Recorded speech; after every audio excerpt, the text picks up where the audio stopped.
नमस्कार, ये आकाशवाणी है। अभी आप दिनेश कुमार सिंह से समाचार सुनेंगे।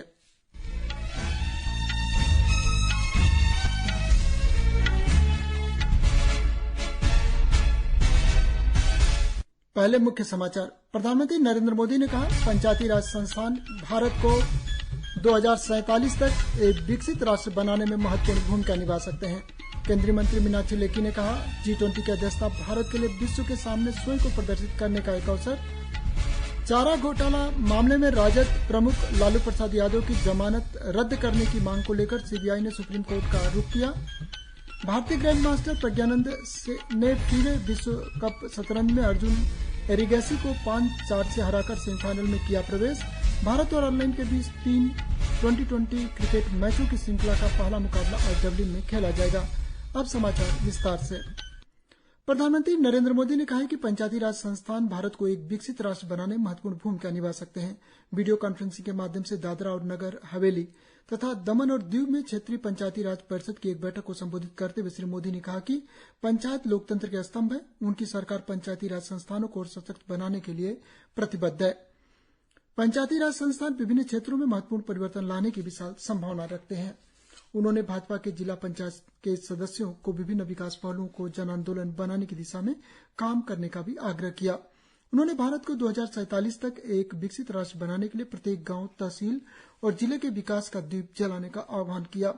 श्री मोदी ने कहा कि सबका साथ सबका विकास भाजपा के लिए सिर्फ एक नारा नहीं है, बल्कि यह इसे हर क्षण जी रही है। उन्होंने कहा कि पार्टी चुनाव जीतने के लिए ऐसा नहीं कर रही है, बल्कि 2047 तक भारत को एक विकसित राष्ट्र बनाने की दिशा में काम कर रही है। उन्होंने जिला पंचायत के सदस्यों से प्रत्येक वर्ष प्राथमिकता के आधार पर 3 परियोजनाओं के लिए बैठकें करने को कहा। उन्होंने यह भी कहा कि स्थानीय निकायों के लिए कोष कई गुना बढ़ाई गई है और इसमें संसाधन की कोई बाधा नहीं है। उन्होंने कहा कि पहले अनुदान 70,000 करोड़ रुपए का हुआ करता था, लेकिन अब यह 7 लाख करोड़ रुपए से भी अधिक है। श्री मोदी ने कहा कि उनकी सरकार ने 30,000 से अधिक जिला पंचायतों भवनों का निर्माण किया है। उन्होंने परिसंपत्ति सृजन के लिए मनरेगा बजट के हिस्से का इस्तेमाल करने की भी बात कही। प्रधानमंत्री ने कहा कि उन्होंने गरीबों के लिए शौचालय का निर्माण करने और बैंक खाते खोलने का भी निर्णय लिया है। यह सम्मेलन दादरा और नगर हवेली तथा दमन और दीव में आयोजित किया गया, जहां प्रधानमंत्री के संबोधन के दौरान भाजपा के अध्यक्ष जगत प्रसाद नड्डा भी उपस्थित थे। विदेश राज्य मंत्री मीनाक्षी लेखी ने कहा है कि भारत की G20 अध्यक्षता में भारत का विश्व के सामने स्वयं को प्रदर्शित करने का अवसर है। आकाशवाणी समाचार के साथ एक विशेष साक्षात्कार में उन्होंने G20 के महत्व के बारे में बताते हुए कहा कि जन भागीदारी G20 की अध्यक्षता में सबसे महत्वपूर्ण रही है। उन्होंने कहा कि G20 की अध्यक्षता की कई बैठकों से देश भर के विभिन्न शहरों के बुनियादी ढांचे को बढ़ावा देने में मदद मिली है।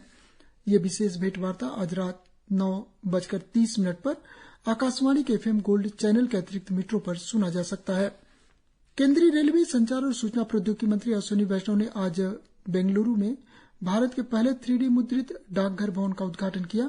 बेंगलुरु के इस डाक भवन में IIT मद्रास और लार्सन एंड टुब्रो की तकनीकी जानकारी वाली 3D मुद्रण तकनीक का प्रयोग किया गया है। 3D मुद्रित भवन कम खर्चीला होने के साथ निर्माण सामग्री की बर्बादी को भी कम करता है। यह पर्यावरण अनुकूल है। यह भवन निर्माण सामग्री की बर्बादी को भी कम करता है और यह भवन अनूठी डिजाइन की संभावनाओं के साथ निर्माण कार्य में गति को बढ़ाता है। इस अवसर पर श्री अश्विनी वैष्णव ने उन्नत तकनीक को देसी रूपरेखा देने के लिए प्रधानमंत्री द्वारा किए जा रहे अनवरत प्रयासों की ओर लोगों का ध्यान आकर्षित किया। उन्होंने कहा कि भारत ने आज देश के भीतर ही 4G और 5G तकनीक को विकसित कर लिया है। पहली बार भारत में टेलीकॉम उपकरण को निर्मित किया गया है। इसने विश्व को दिखा दिया है कि भारत वंदे भारत जैसी विश्व स्तरीय ट्रेनों की रूपरेखा बनाकर इसे विकसित कर सकता है। श्री वैष्णव ने भारतीयों को विश्व स्तरीय विशेषताओं के साथ वंदे भारत ट्रेन पर गर्व करने का आह्वान किया। मीडिया को संबोधित करते हुए उन्होंने कहा कि तीव्र गति की ट्रेन चलाने के लिए 4000 किलोमीटर के रेलवे ट्रैक को उन्नत किया गया है। अगले 4 से 5 वर्षों में ट्रैक की क्षमता और बढ़ेगी और उन पर और अधिक वंदे भारत ट्रेनें दौड़ सकेंगी। डिजिटल व्यक्तिगत डेटा संरक्षण अधिनियम के लिए बनाए जा रहे नियमों को लेकर श्री वैष्णव ने कहा कि आसान और साधारण नियम बनाने के लिए व्यापक परामर्श किए जा रहे हैं ताकि लोगों को समझने में सुविधा मिल सके। केंद्रीय अन्वेषण ब्यूरो CBI चारा घोटाले के सिलसिले में बिहार के पूर्व मुख्यमंत्री लालू प्रसाद यादव की जमानत याचिका को चुनौती देने के लिए सर्वोच्च न्यायालय पहुंची। इस संबंध में सर्वोच्च न्यायालय, झारखंड उच्च न्यायालय तथा द्वारा लालू प्रसाद यादव को दी गई जमानत को चुनौती देने वाली सीबीआई की याचिका को सूचीबद्ध करने पर सहमत हो गया है। सीबीआई ने राजद नेता की जमानत रद्द करने की याचिका को तत्काल सूचीबद्ध करने की मांग की है। चारा घोटाले से जुड़े डोरंडा कोषागार मामले में सीबीआई की अदालत ने लालू प्रसाद यादव को दोषी ठहराया था। यह घोटाला उस समय मवेशियों के चारे और अन्य आवश्यकताओं पर काल्पनिक खर्च के लिए विभिन्न सरकारी खजानों से 950 करोड़ रुपए की अवैध निकासी के संदर्भ में है, जब लालू प्रसाद यादव बिहार के मुख्यमंत्री थे।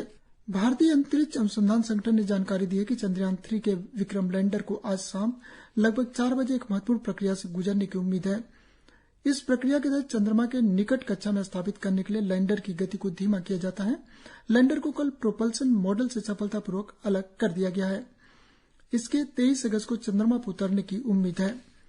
बांग्लादेश के विदेश मंत्रालय के प्रवक्ता सेहेल सबरीन ने कल ढाका में कहा कि बांग्लादेश ने पनबिजली परियोजना के लिए ब्रह्मपुत्र नदी के ऊपर बांध बनाने की चीन की योजना पर अभी तक चीन के साथ कोई मुद्दा नहीं उठाया है। एक सवाल के जवाब में उन्होंने कहा कि बांग्लादेश ब्रह्मपुत्र नदी पर चीन द्वारा 8 जल विद्युत बांधों के निर्माण के बारे में जानकारी एकत्र करने के लिए काम कर रहा है। मार्च 2021 में चीन की संसद ने 14वीं पंचवर्षीय योजना को अपनाया, जिसमें अरुणाचल प्रदेश के पास तिब्बत में ब्रह्मपुत्र नदी पर 60 गीगावाट जल विद्युत परियोजनाएं शामिल हैं। आंकड़ों के मुताबिक बांग्लादेश की कम से कम 60% आबादी ब्रह्मपुत्र के जलग्रहण बेसिन पर निर्भर है। केंद्रीय गृह मंत्री अमित शाह ने कहा है कि प्रधानमंत्री नरेंद्र मोदी के नेतृत्व में भारत जलवायु परिवर्तन और ग्लोबल वार्मिंग के खिलाफ लड़ाई में विश्व का प्रमुख देश बन गया है। श्री अमित शाह ने आज उत्तर प्रदेश के ग्रेटर नोएडा में केंद्रीय रिजर्व पुलिस बल समूह केंद्र में 4 करोड़वां पौधा लगाने के बाद कार्यक्रम को संबोधित कर रहे थे। उन्होंने कहा कि यह वृक्षारोपण अभियान ग्लोबल वार्मिंग और कार्बन उत्सर्जन के प्रभाव को कम करने में सहायता करेगा। श्री शाह ने कहा कि सरकार ने पर्यावरणीय चुनौतियों से निपटने के लिए अनेक हरित पहल शुरू की है। गृहमंत्री ने कहा कि प्रधानमंत्री नरेंद्र मोदी द्वारा शुरू किए गए मिशन लाइफ को दुनिया में सराहा गया है, जो प्राकृतिक संसाधनों के विवेकपूर्ण इस्तेमाल करने का संदेश देता है। उन्होंने इस वृक्षारोपण अभियान के लिए केंद्रीय सशस्त्र बलों की सराहना की। श्री शाह ने कहा कि 3 वर्ष की अवधि में 4 करोड़ पेड़ लगाकर एक प्रमुख उपलब्धि हासिल की गई है। उन्होंने कहा कि सशस्त्र बलों ने न केवल सीमाओं की सुरक्षा बल्कि पर्यावरण संरक्षण के भी अपना समर्पण प्रदर्शित किया है। इस कार्यक्रम के दौरान गृहमंत्री ने सीआरपीएफ के 8 अलग अलग परिसरों में 15 नवनिर्मित इमारतों का इलेक्ट्रॉनिक उद्घाटन भी किया। उन्होंने 12 जुलाई 2020 को देश भर में अपनी तरह का अनूठा वृक्षारोपण अभियान शुरू किया था। नाइजर में बिगड़ती सुरक्षा स्थिति के बीच राजधानी नियामी में लगभग 300 भारतीय फंसे हुए हैं। वे भारतीय सरकार से उन्हें वहां से निकालने की प्रतीक्षा कर रहे हैं। उन्होंने नाइजर स्थित भारतीय दूतावास से इस समस्या को लेकर कई बार आग्रह किया है। दूतावास से भारतीयों को वहां से खाली करवाने को लेकर कोई महत्वपूर्ण प्रतिक्रिया नहीं मिलने के बाद केरल के 8 निवासी सहित भारतीयों के एक समूह ने राजधानी नियामी को छोड़ दिया। उन्होंने सड़क के जरिए सीमा पार करने का जोखिम उठाया। खबरों के अनुसार भारतीयों का यह समूह बुधवार सुबह बेनिन सीमा पहुंच गया। इस समूह के एक सदस्य ने कहा कि भारतीय दूतावास से जारी पत्र उनके लिए एकमात्र सहारा था। इस पत्र में उन्हें राजधानी शहर की सीमा पार करने की अनुमति दी गई थी। इस समूह को बेनिन सीमा पर नाइजर सेना ने रोका था। उनके पास के भवन में शरण लेने के लिए बाध्य किया गया था।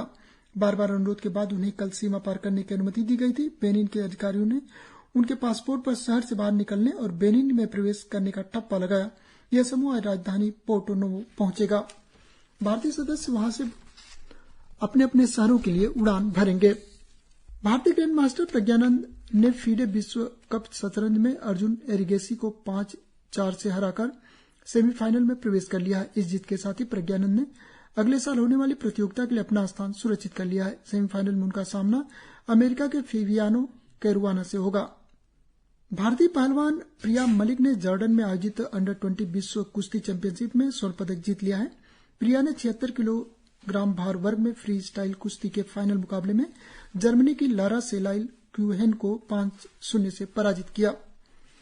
भारत और आयरलैंड के बीच 3 2020 क्रिकेट मैचों की श्रृंखला का पहला मुकाबला आज डबलिन में खेला जाएगा। यह मैच भारतीय समय के अनुसार 7:30 बजे से शुरू होगा। जसप्रीत बुमराह भारतीय टीम की कप्तानी करेंगे।